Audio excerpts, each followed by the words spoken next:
Grabe to. Kung nagmamaneho ka at naisipan mo bigla na mag-content gamit ang cellphone mo o kaya naman ay habang nagmamaneho ka ay may bigla ang pangyayari sa kalsada na kailangan mong i-video gamit ang cellphone mo, pang-upload ba or pang-content. Teka muna brother, delikado yung ginagawa mo sa LTO. Baka gusto mong tapusin ang video na to para malaman mo kung bakit. Dahil ngayon, hindi lang traffic enforcer ang pwedeng makahuli sa'yo. Alam mo ba na ang mismong video na in-upload mo sa social media ay pwede kang ipahamak nito sa LTO? Pwedeng gamitin ito bilang ebidensya sa investigasyon ng LTO. Sa loob ng 3 minuto, ipapaliwanag ko kung bakit sunod-sunod ang mga show cause order ng LTO ngayon. Ano ang legal na basehan nito at paano mo maiiwasang mawalan ng lisensya? Sa nakalipas na mga buwan, ilang motorista at mga content creator din ang naipatawag ng LTO matapos mag-viral ang kanilang mga video. May naakusahan ng paggamit ng cellphone habang nagmamaneho, may gumawa ng mapanganib na prank or stunt sa kalsada at mayroon ding na-flag dahil sa reckless driving at iba pang delikadong gawain. Magkakaiba ang kanilang kaso pero iisa ang naging simula. Isang video na nakita ng publiko at ng LTO sa social media. Ano ba ang basehan nila? Isa sa mga batas na ginagamit ay ang Anti-Distracted Driving Act na nagbabawal sa paggamit ng handheld mobile devices habang nagmamaneho.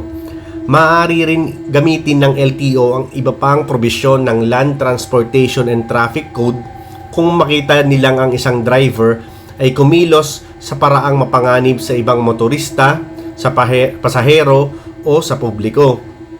Kapag may malinaw na video ng isang posibleng paglabag, pwedeng magsagawa ng sariling investigasyon ng LTO. Sa ilang sitwasyon, maaari rin silang maglabas ng preventive suspension habang dinidinig pa ang kaso. Ngayon, bakit iniisip mo, hindi naman ako sikat na vlogger? So, hindi kailangang sikat. Okay? Kung professional driver ka, like jeepney, bus, taxi, TNVS o motorcycle taxi, mas mataas ang inaasahang responsibilidad sa pagmamaneho. At kahit pribadong motorista ka, kung malinaw ang paglabag sa video, maaari pa rin itong maging batayan ng investigasyon laban sa iyo. Kapag nakatanggap ka ng show cause order, kailangan mong magsumite ng paliwanag at humarap sa itinakdang pagdinig. Pagkatapos nito, magdedesisyon ang LTO kung may paglabag nga at kung ano ang nararapat na parusa.